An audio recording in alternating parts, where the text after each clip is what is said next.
अब देखिए, कह रहा है कि जीन पियाजे के अनुसार एक सतत प्रक्रिया जो मानसिक संरचनाओं से परिष्कृत और परिवर्तित होते हैं कहलाती है। जीन पियाजे के अनुसार सतत प्रक्रिया जो मानसिक संरचनाओं से परिष्कृत और परिवर्तित होती है कहलाती है। क्या कहलाती है? नकल उतारने का व्यवहार, वस्तु का अस्थायित्वपन, क्या है क्या चीज है ये? है समावेशन या समाकलन?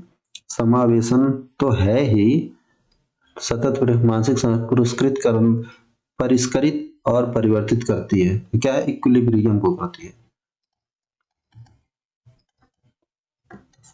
संतुलन। ठीक है, क्या? इक्विलिब्रिएशन। ठीक है ना।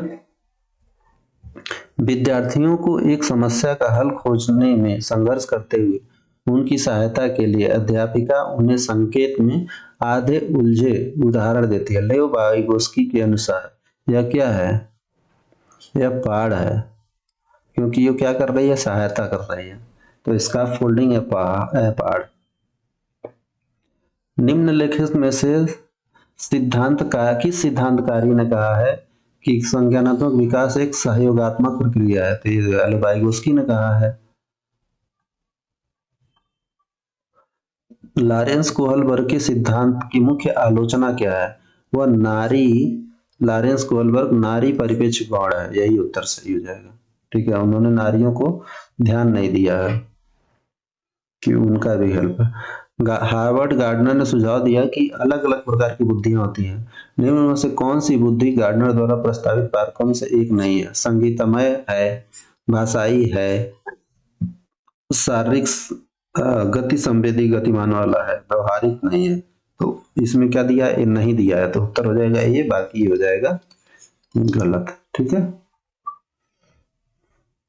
निम्न इसमें से कौन सा विकल्प एक प्रगतिशील कक्षा में संरचनात्मक शिक्षण का उदाहरण है? कौन सा विकल्प एक प्रगतिशील कक्षा में संरचनात्मक शिक्षण का उदाहरण? रटकर याद करना? बिल्कुल नहीं। पुरस्कार, दंड, वेतन, अभ्यास नहीं। विविध स्पष्टीकरण। ठीक है, विविध मल्टीपल इंटरप्रिटेशन। अगला है बहुभाषिता के संदर्भ में कौन सा दृष्टिकोण उपयुक्त है? कौन सा दृष्टिकोण उपयुक्त है? विद्यार्थी को विद्यालय अवधि के दौरान मातृभाषा और स्थानीय भाषा का उपयोग करने पर दंडित करना चाहिए? बिल्कुल गलत है। मातृभाषा के समान है, जिनकी मातृभाषा निर्देश की भाषा के समान है, ऐसा कुछ नहीं है। सभी भाषाओं का सम्मान करना चाहिए। कक्षा में एक ऐसा वातावरण स्थापित करना चाहिए कि जो सभी विद्यार्थियों को समावेशन को बढ़ावा दे। सही है।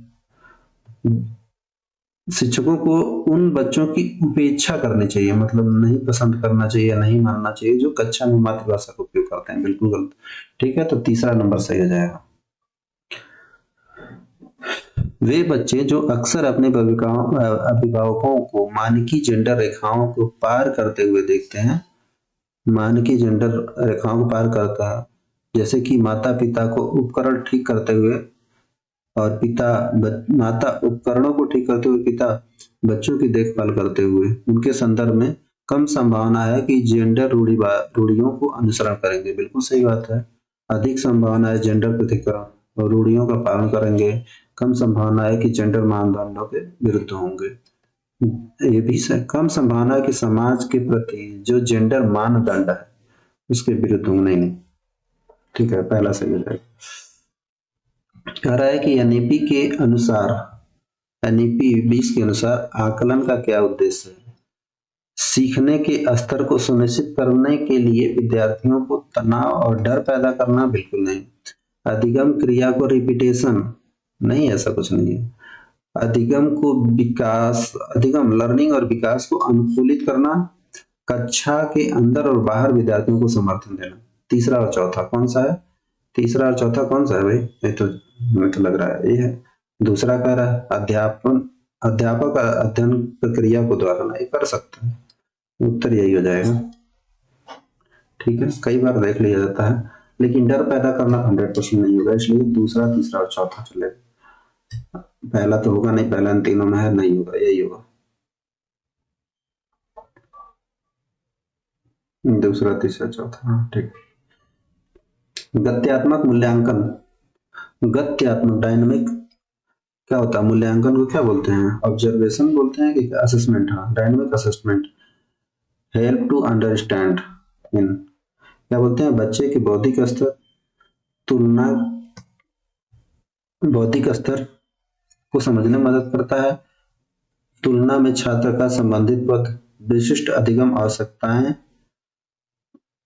मूल्यांकन, डायनामिक मूल्यांकन, मेरे हिसाब से क्या ये भी तो लग रहा है, विशिष्ट अधिगम आवश्यकता, बच्चे की विशिष्ट अधिगम आवश्यकता क्या है, ये भी हो जाएगा, पढ़ने लायक है या नहीं ये तो नहीं, मुझे लग रहा है पहला और तीसरा उत्तर एक ही दिया है ना। तो बौद्धिक स्तर, विशिष्ट स्पेसिफिक लर्निंग आवश्यकता क्या है, बच्चे का बौद्धिक स्तर क्या है, गत्यात्मक मूल्यांकन कर रहे हैं तो गत्यात्मक मूल्यांकन बौद्धिक स्तर क्या है उससे ज्यादा जरूरी पड़ेगा, तो उसकी अधिगम आवश्यकता क्या है। यह कौन सा सही होगा आप बताइए, मेरे हिसाब से तो दोनों लग रहा है। देखिए बौद्धिक स्तर क्या है, उसका बौद्धिक स्तर क्या है इससे मूल्यांकन से ज्यादा जरूरी है कि उसको क्या जरूरत है। ठीक है, ये भी सही है ये भी सही है, समझ रहे हैं, ये भी सही है और ये भी सही है, लेकिन इन दोनों में ज्यादा सही कौन सा है।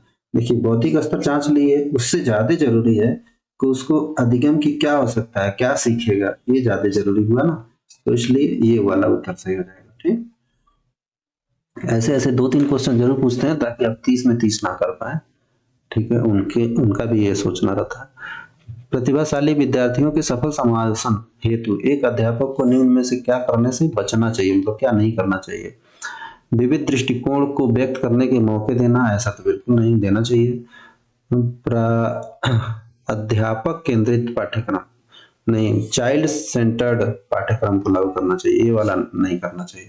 ठीक है, रुचि के अनुसार स्वतंत्र परियोजना करने पर जोर देना बिल्कुल देना चाहिए।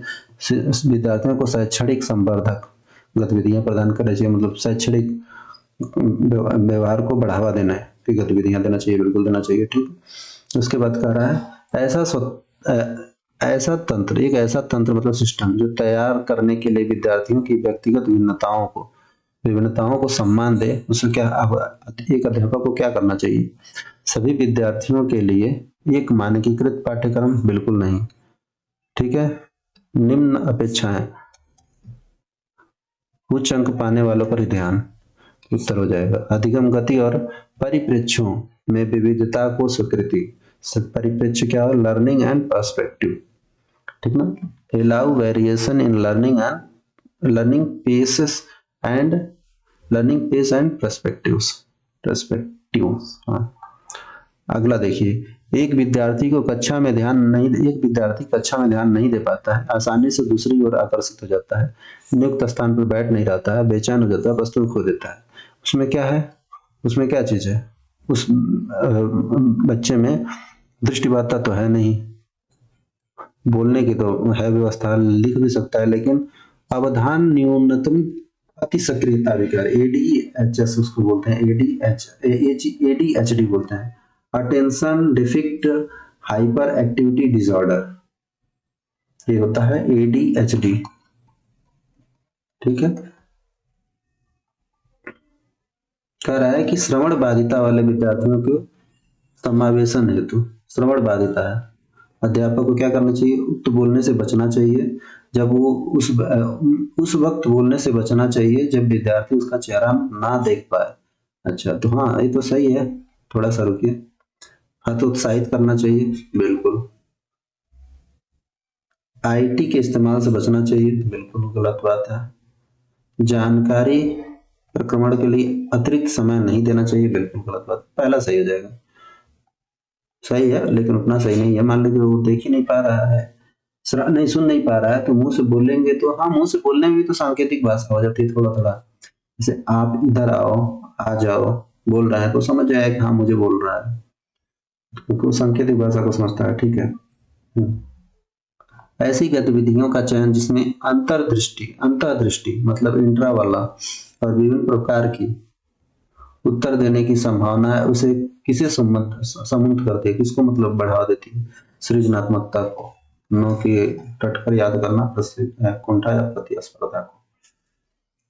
परीक्षा में कम अंक वाले विद्यार्थियों को विशिष्ट विद्यालय में भेजना चाहिए, दंड देना चाहिए, व्यक्तिगत आवश्यकताओं के अनुसार सहायता करनी चाहिए, केवल व्यावसायिक शिक्षा पाने के लिए मार्गदर्शन देना चाहिए, बिल्कुल गलत बात है। ठीक है। अधिगम को अर्थपूर्ण के लिए नई सामग्री के बच्चों को मौजूदा ज्ञान से जोड़ती है। अधिगम अर्थपूर्ण के लिए नई सामग्री को बच्चे के मौजूदा ज्ञान से जोड़ती है। अर्थपूर्ण अधिगम के लिए नई सामग्री को बच्चे के मौजूदा ज्ञान से जोड़ती है। यह अधिगम एक रेखीय तरीके से होता है। नहीं, ये तो सही है लेकिन ये सही नहीं है। ये सही है लेकिन आर गलत हो गया। कह रहा है 23 नंबर, विद्यालय को निम्नलिखित में से सफलता की किस धारणा को चुनौती देनी चाहिए? कौन सी धारणा जिसे चुनौती देना चाहिए? विद्यार्थी विद्यालय में खुद को बेहतर साबित, दूसरों से बेहतर प्रमाणित करने के लिए सफलता कर प्राप्त करें। सफलता प्रतिस्पर्धा संबंधित नहीं होना चाहिए, चुनौती देना चाहिए।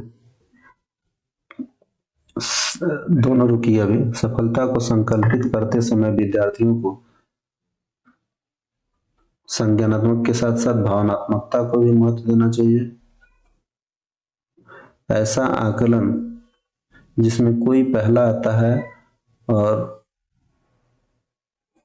करते समय हम प्रणाली भी बना लेते हैं कि कोई अंतिम आएगा, इसमें कौन सा सही होगा? विद्यार्थी को खुद को बेहतर प्रमाणित करके सफलता प्राप्त करे, खुद को दूसरों से बेहतर करके। ठीक है। प्रतिस्पर्धा संबंधित नहीं होना चाहिए। भावनात्मकता को ऐसी आकलन प्रणाली जिसमें कोई पहला आता है और निर्मित करने के स्थान पर यह भी प्रणाली बनाते हैं कि कोई अंतिम आएगा, तो इसको चुनौती दे सकते हैं। मेरे हिसाब से तो यही लग रहा है, इसको चुनौती दिया जा सकता है।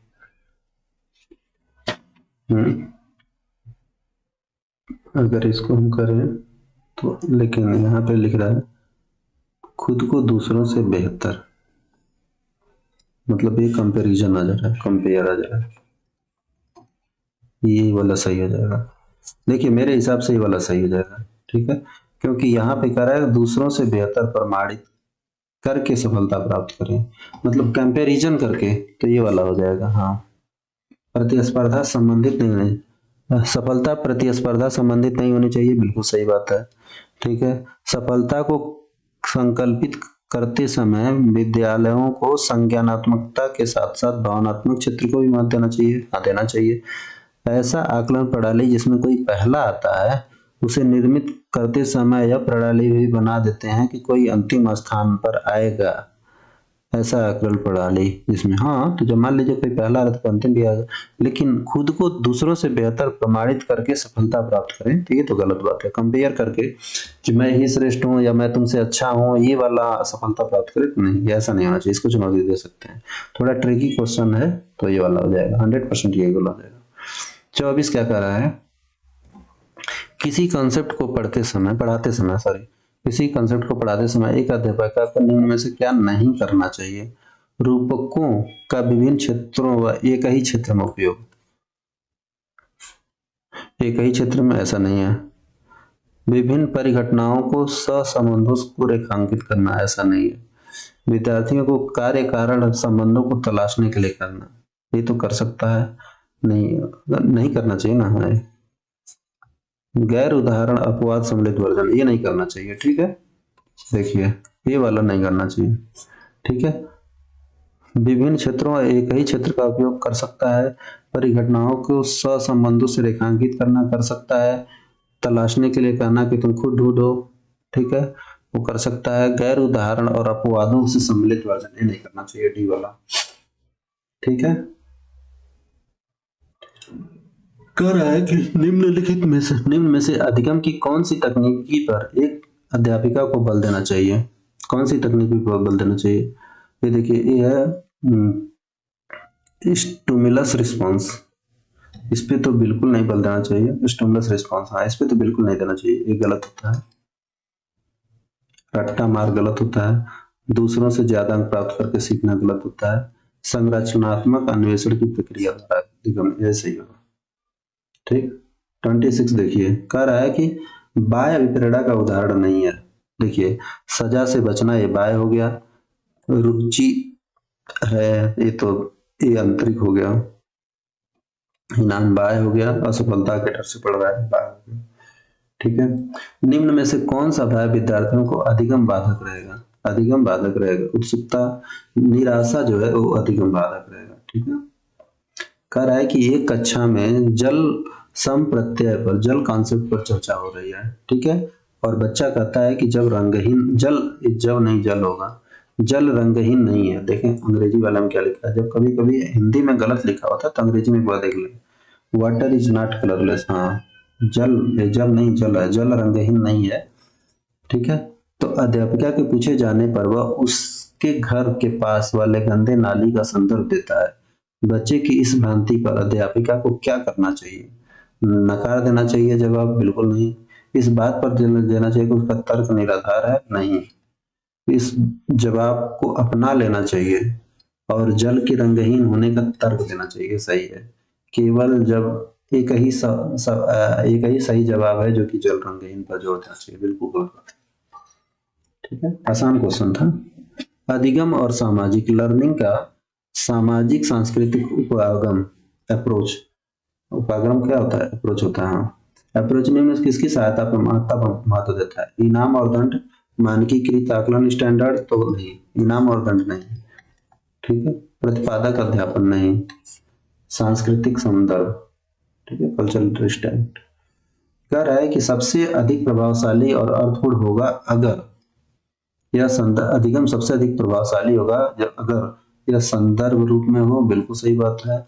अधिगम कर्ता के प्रदर्शन अभिमुखी हो, अधिगम कर्ता प्रदर्शन अभिमुखी हो नहीं, अधिगम कर्ता प्रदर्शन, मतलब जो लर्नर है वो क्या हो? प्रदर्शन अभिमुखी हो। दूसरा क्वेश्चन क्या लिखा है?